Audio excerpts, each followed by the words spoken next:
હું નથી તમારો વિરોધી, હું કોઈનો વિરોધી નથી. તમે જે કરો છો તમને યોગ્ય લાગતું હોય તો તમને મુબારક. પણ એક વાત કહું, ખાલી પેલા મારી વાત સાંભળી લેજો. 5 જ મિનિટ હું હાઈવે પર છું, મારી વાત મૂકીને મારે નીકળવું છે, બરોબર છે કીર્તિદાનભાઈ? તમે ભુવાઓનો વિરોધ કરો છો, મને કોઈ વાંધો, તમે કરો, જે કરવો એ કરો, પણ છે ને સાયલેન્ટલી કરો. આ સોશિયલ મીડિયામાં મૂકવાનું રહેવા દો. સનાતની થઈને આપણે સનાતનીનો વિરોધ નહીં કરાય. પહેલી વાત, આ દુનિયામાં દુખિયારાઓની કમી નથી. તમે કોઈ ભુવા, આજે હું ધૂણું છું, હું મેલડી માને ધૂણું છું કે મોગલ માને ધૂણું છું, કોઈ મારું મોઢું જોઈને મારી પાસે દુઃખ લેવા નથી આવતો, દુઃખ દૂર કરવા નથી આવતો. એ મેલડીને કે મોગલને જોઈને દુઃખ દૂર કરવા આવે છે, બરોબર છે? તમે એને, મારી વાત સાંભળો, તમે મારી પૂરી વાત સાંભળી. તમે એને માતાજીના નામે જે બી ધૂણે છે એને તમે ખુલ્લેઆમ સોશિયલ મીડિયામાં ખુલ્લા પાડો છો. પેલા તો આપણું સનાતન બદનામ થાય છે, પ્લસ કે દુખિયારાની કોઈ કમી નથી. તમે એને માતાજી પાસે જતા બંધ કરશો લોકોને, કારણ કે જો હું ખોટો ધૂણું છું, મારી પાસે જેટલા બી સેવકો આવે છે, દુઃખ દૂર કરવા આવે છે, એને મારી હકીકત ખબર પડશે એટલે મારી પાસે આવતા બંધ થશે. એટલે એ કોઈને કોઈ જગ્યાએ બીજે જવાના છે. ન નારાયણ ને કોઈ મોલવી પાસે ગયો કે કોઈ દરગાહમાં ચાદર ચડાવવા ગયો, બરોબર છે? હિન્દુ પાસે તમે જાગા બંધ કરાવશો એટલે દરગાહમાં ચાદર ચડાવતો થઈ જશે. અજમેરમાં કરોડો હિન્દુઓ જતા હતા, બરોબર છે? એવી જ રીતે પાસ્ટરો પાસે ચર્ચમાં જઈને પ્રેયર કરતો થઈ જશે કે ઈસુ ભગવાન મારા દુઃખ દૂર કરો, એ અલ્લાહ મારા દુઃખ દૂર કરો, બરોબર છે? આપણો હિન્દુ ઘેર ચોઈતો છે, એ બધી જગ્યા જાતો થઈ જશે. એના કરતા માતાજી પાસે જાય છે ને એને જવા દો. અને ખોટું ધૂણે છે તો એને તમે પર્સનલી જઈને એને ખુલ્લો પાડો. આ સોશિયલ મીડિયામાં રહેવા દો, સનાતન બદનામ થાય છે, બીજું કઈ બદનામ નથી થતું. અને કીર્તિદાનભાઈ, તમારે ખુલ્લા પાડવા હોય તો હું તમને પાસ્ટરો ગણાવું. આ દક્ષિણ ગુજરાતમાં ને આખા ગુજરાતમાં આદિવાસી બેલ્ટમાં આ ક્રિશ્ચનોના જે પાસ્ટરો છે ને, જે મુસલમાનમાં મોલવી હોય, એ લોકો અઢળક અંધશ્રદ્ધા ફેલાવે છે. તમે ત્યાં જાઓ, તમારે હજી જવું હોય તો તમને મોલવી બતાવું કેટલા મોલવી અંધશ્રદ્ધા ફેલાવે છે. મોલવી પાસે જાઓ, આપણાને રહેવા દો, આપણાને બદનામ કરવાનું રહેવા દો, સનાતનને બદનામ કરવાનું રહેવા દો. હવે બહુ થઈ ગયું સનાતન બદનામ. આપણે સનાતનમાં 121 સંપ્રદાય છે, 18 વરણ છે, બરોબર? બધાએ એક થઈને કઈ કરવાનું છે. તમે આ બધું રહેવા દો મારા ભાઈ. આ તો હું ઘણા સમય પેલા કહેવાનો હતો, તમારો નંબર બી મારી પાસે છે, પણ હું ધંધામાંથી ફ્રી નહોતો ને, એટલા માટે મેં કીધું ચાલો હું તો ક્લોઝ છે તો એક વખત એડ થઈને કહી દઉં. મારી વાત યોગ્ય હોય ને તો મારી વાત ખોટી હોય તો બધા જ કહેજો કોમેન્ટમાં કે જયભાઈ તમારી વાત ખોટી છે. સનાતની થઈને કોઈ સનાતનીનો વિરોધ ન કરાય. તમે જેટલા ભુવાને ખુલ્લા પાડશો ને, એ ભુવાને ત્યાં આવતા લોકો એમાંથી એક જણો બીજો મુસલમાનને ત્યાં દરગાહમાં ચાદર ચડાવતો થઈ ગયો ને, એનાથી મોટું પાપ બીજું કોઈ નથી. કીર્તિદાનભાઈ, આ વસ્તુ યાદ રાખજો, બરોબર છે? એક જણો બી મૌલવી પાસે જતો થઈ ગયો ને તો એનાથી મોટું પાપ બીજું કાંઈ નથી. તમે જેટલા ભુવાઓ ખુલ્લા પડ્યા ને, એ ભુવા પાસેથી લાખો હજારો પબ્લિક આવતી હોય ને, એમાંથી એક જણો બી બીજી જગ્યાએ જતો થઈ ગયો ને એટલે એનાથી મોટું પાપ નથી. આ જો એક જિમ્મેદાર, જો અહીંયા હાઈવે પર શું, અહીંયા મીરા દાતારની દરગાહ છે, હમણાં દરગાહની અંદર જાઓ, તમને કેટલા હિન્દુઓ બતાવું ચાદર ચડાવવા વાળા. આ જો આ મીરા દાતા લખેલું થયું, હાઈવે પર જ છું, બરોબર છે? અહીંયા આપણા હિન્દુઓ હજારો દરગાહ ઉપર ચાદર ચડાવવા જાય છે, આપણા ભગવાનને મૂકીને. હુકામે ને કે આપણે આપણાનો વિરોધ કરીએ છીએ, ભુવા ખોટા ધૂણે છે, ભુવા આમ કરે છે, ભુવા તેમ કરે છે, બરોબર? એવું બધું આપણે કરીએ છીએ ને એટલે જ આપણા હિન્દુઓ દરગાહમાં જઈને ચાદર ચડાવે છે. બાકી આપણો ભગવાન મોટો છે, કોઈ પાસે માંગવાની જરૂર નથી. આ દ્વારકા વાળો 20 આપો ને, માંગો 20 ને આપે 30, એમને નથી કહેવાનું, બરોબર? આપણા હિન્દુઓ એના હુરાપુરા ને છોડીને બીજા હુરાપુરા જતા થઈ ગયા છે. આપણા હિન્દુઓની શું ગેરંટી કરી મૌલવી પાસે કે દરગાહમાં ચાદર ચડાવવા નહીં જાય? તમે મને કહો થી મારી વાત ખોટી હોય તો? ના, 110% સાચી છે નાગરાજભાઈ. તો પછી મારી વાત માનો મારા ભાઈ, તમે મારા દુશ્મન નથી. આ વાત પૂરી કરો.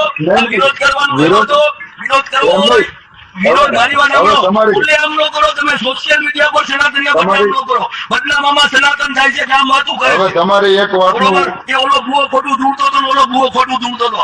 અરે હું તો એમ કહું, કર્મમાં માનો, કર્મ હારા કરો ને તો તમારે કોઈ ભૂવા પાસે ન જવું પડે.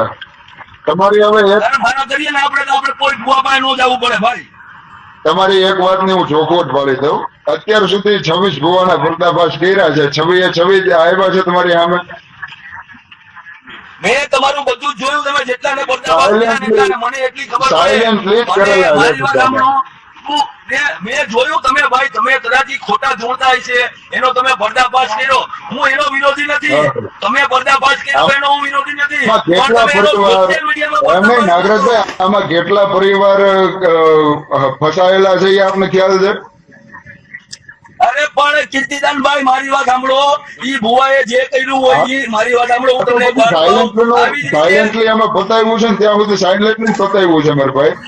અરે કોઈ આપણી દુખિયારી બેન કોઈ દરગાહમાં જતી રહે કે કોઈ મૌલવી પાસે જતી રહે, ઈ મૌલવી એને નહીં છેડે એની હું ગેરંટી તમારી પાસે છે? એ આખો મુદ્દો જ તમે અલગ કહો છો. કે પાછળ તમે આપણી બેન ઉપર નજર નહીં પગાડે એની ગેરંટી છે તમારી હું પાસે? તમે- હું તમને હજારો દાખલા મેં- બતાવું. આપણી બેન એ કોઈ- દીકરીઓ, મારી વાત સાંભળો, હું તમને એટલા દાખલા બતાવું કીર્તિદાનભાઈ, આપણી બેન દીકરીઓ જ્યાં જાય છે ને બીજા ધર્મની જગ્યાએ, ત્યાં એની છેડતી થાય છે, ત્યાં એ ફસાય છે, બરોબર છે?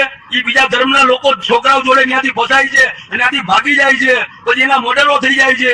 એવા દાખલાઓ તમને બતાવું. સામૂહિક બળાત્કારો થાય છે. આપણા ભગવાન પાસે આવે છે તો આવવા દો ને ભાઈ. અને તમે ખુલ્લા પાડો, હું તમને ના નથી પાડતો, તમે ખુલ્લા ન પાડો, તમે બધાને ખુલ્લા પાડો, પણ તમે જાહેરમાં સોશિયલ મીડિયામાં ન લાવો.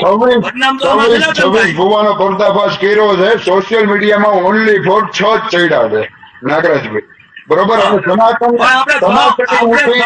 સનાતનની ઉઠી અને સનાતનની આપણે સ્ટેજ પરથી આપણા ચારણી ઇતિહાસોની વાત કરીએ છીએ, આપણા ભારત દેશના ઇતિહાસોની વાત કરીએ છીએ, આપણા હિન્દુ ઇતિહાસોની વાત કરીએ છીએ, બરોબર છે? તો આપણા મોઢે આ વસ્તુ ન વારી લાગે, બરોબર? આપણે ચારણ લોક સાહિત્યકાર થઈને આપણે ચારણ લોક સાહિત્યકાર થઈને સનાતનને બદનામ કરીએ ને કીર્તિદાનભાઈ, એ વસ્તુ યોગ્ય ન કહેવાય, બરોબર છે?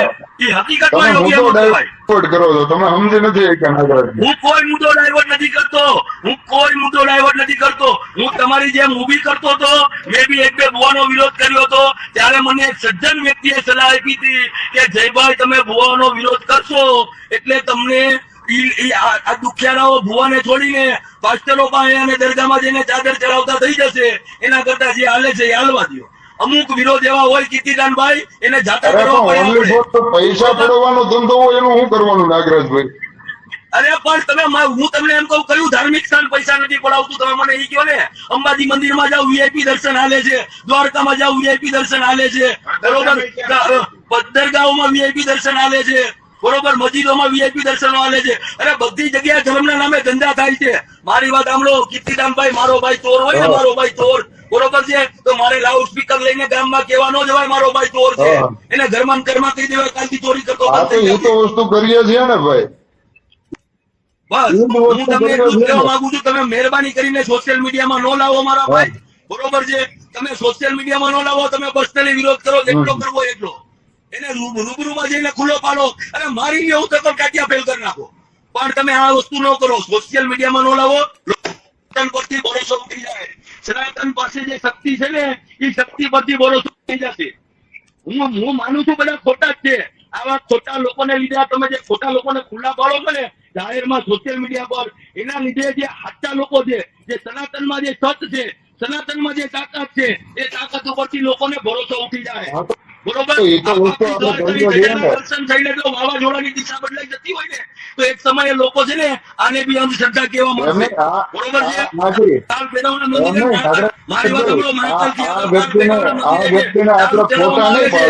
આ વ્યક્તિને આપણે ખોટા નહીં પાડીએ તો લોકોને માતાજી કે ભગવાન પ્રત્યે લાગણી નહીં રહે. આ 110% ની વસ્તુ છે. કઈ રીતે નહીં રહે? હવે ક્યાંક ને ક્યાંક માતાજીના નામે જે લોકો ધૂણે છે, માતાજીના નામે જે લોકો ધૂણે છે, પણ કીર્તિદાનભાઈ હું તો એમ કહું કે મોટા મોટા મોટા સુધી પૂગવું છે, બરોબર? કોઈ બી વસ્તુ છે નાનેથી નથી થવાની છે, ઠેઠ આપણે અડવાનું છે. હું આ અભિયાન લીધું છે, મૂકવાનું તો શું જ નહીં, આજીવન નહીં મૂકવું, બરોબર? જેટલાને ખુલ્લા પાડવા હોય ને એટલાને ખુલ્લા પાડો, તમને છૂટ છે, પણ જાહેરમાં લાવવાનું રહેવા દો. જાહેરમાં ક્યાં લાવવાનું? હું તમને ચોખવટ તો પાડું છું. 26 ભુવાના પર્દાફાશ કર્યા છે, ઓનલી ફોર 6 જ આવ્યા છે. ભાઈ છને એવું કરવા લવા દીધું, લોકોને સનાતન પર ભરોસો નહીં રહે. લોકો ભુવાનું મોઢું જોઈ નથી જતા, લોકો ભુવાનું મોઢું જોઈ નથી જતા, લોકો એક વાત કરવી પડે તમારી જોડે. તો મારે લોકોને આંખ કેવી રીતના ખોલવા દે? ભાઈ મેં 235 ભુવાને છે ને ખુલ્લા પાડ્યા છે, પણ હજી સુધીમાં એકને સોશિયલ મીડિયામાં નથી ચડાવ્યો. અને ઈદ હોય ને ત્યારે ગાયોની આડમાં, બકરાની આડમાં ગાયો કપાઈ જાય છે, એ વિશે તો તમે કોઈ બોલતા નથી. તો તમે તો કલાકારો છો, ફેમસ છો, તો તમે કેમ નથી બોલતા? તમારા ખાલી સ્ટન્ટ બધા હિન્દુઓને ટાઈમ પડે, હિન્દુઓ વિશે બોલવું હોય ત્યારે જ આવે ભાઈ. એવું કેમ? કદાચ તમે મારા વિડીયો જોયા નહીં હોય, કદાચ કે બકરી ઈદના નામે ગાયો કપાઈ જાય છે તો એ ન કપાઈ જોઈએ એવું કેટલી વખત તમે કયા વિડીયોમાં બોલ્યા? કદાચ તમે- કયા મૌલવી વિશે, કયા પાદરી વિશે તમે બોલ્યા? કદાચ તમે મારા વિડીયો થી અજાણ છો. જાહેર ની અંદર બોલવા વાળો હું એક જ હું વ્યક્તિ. તમારા વિડીયો ટિકટોક ટાઈમથી જોઉં છું ભાઈ. તમે ગાયો કપાઈ છે એ બાબતે સોંગ બી બધે બનાવ્યું હતું, બહુ જોરદાર હતું. તમે ને પેલા બીજા ગઢવી સાહેબ અરે, રાજકોટ વાળાએ જાહેર બહુ જોરદાર હતું. પ્રોગ્રામ મેં મારા જાહેર વિડીયોમાં એ સોંગ નાગરાજભાઈ, જાહેર ચેતનભાઈ, તમારો વિરોધ નથી. હું તમને હજુ બી કહું છું, અમને તમારો વિરોધ નથી, પણ આ ક્યાંક ને ક્યાંક કોઈ ના કોઈ અંશે સનાતન બદનામ થાય છે. ઈ સનાતન બદનામ નહીં થાય, નો થાય એટલી જ એ request છે. જવાબદારી મારી છે બરોબર? ભાઈ, અને ભગવાન એ જવાબદારી મારી છે. હું સનાતન ધર્મ નો વિરોધ નથી કરતો. સૌથી પહેલો શબ્દ મારો એ હોય. સાચા ભુવાને બદનામ નથી કરતો, પહેલો શબ્દ મારો એ હોય. હું કોઈ ધર્મ નો, માતાજી નો વિરોધ નથી કરતો. ઇનડાયરેક્ટલી સનાતન જ બદનામ થાય ભાઈ. તમે Indirectly થાય. તમે શરૂઆત મોલવી થી કરો ને, લ્યો ને. આપણે નાગરાજભાઈ, હું તમને પાસ્ટરો બતાવું, પાદરીઓ બતાવું, ત્યાંથી શરૂઆત નાગરાજભાઈ કરો. પાછળ બેઠા છે એ ભાઈનું નામ શું છે? ઈ લોકો તો અંધશ્રદ્ધા ફેલાવીને આપણા હિન્દુઓનું ધર્મ પરિવર્તન કરાવી જાય છે. ત્યાં વિરોધ ચાલુ કરો પેલો, પછી આપણા ભુવાનો વિરોધ કરજો, હું તમારી ભેગો આવી. પાછળ બેઠા એ ભાઈનું નામ શું છે? મારું નામ રાજ પટેલ. ઓળખો જ છો તમે મને બહુ સારી રીતે. રાજભાઈ પટેલ. તમે હું કહું છું કીર્તિદાનભાઈ, તમે જેના મૌલવીનો વિરોધ ચાલુ કરો અને તમે પાસ્ટરોનો વિરોધ ચાલુ કરો, એ લોકો કેવી અંધશ્રદ્ધા ફેલાવે છે ને, તો હું પણ તમને બતાવું, અરે, સબૂત સાથે બતાવું. તમે મારી ભેગા આવો, ત્યાં લાઈવ કરો, એને ખુલ્લા પાડો, એનો વિડીયો બનાવો, બરોબર છે? તો આપણે સાથે- પછી હું તમારી ભેગો એમ નહીં. ભુવાને, અરે સાથે મારી વાત એમના સાંભળો. કાર્ય કરશું. પછી તમે જે ભુવાને નાગરાજ ખુલ્લો પાડવાના કહેશો ને, એ ભુવાને મારું નહીં તો બે બાપનો. બરોબર? એમ નહીં, તો પહેલા આપણે- તમે મૌલવી પાસે, એમ નહીં તો પાસ્ટરો પાસે ચાલો. આવી રીતના સપોર્ટ તરીકે તમે વાત કરતા હોય ને, તો હું તમારી ભેગો આવું ને, પાદરી હોય કે મૌલવી હોય, આપણે ન્યા જઈને પૂગીએ. પછી આ તો પૂગીએ કીર્તિદાનભાઈ. અત્યારે બોમ્બે જાઉં છું, પરમદી કાલ રાતે પહોંચી જઈશ, પરમદી સવારે મારો તમને ફોન આવશે એડ્રેસ સાથે, પાસ્ટરો કઈ જગ્યા પર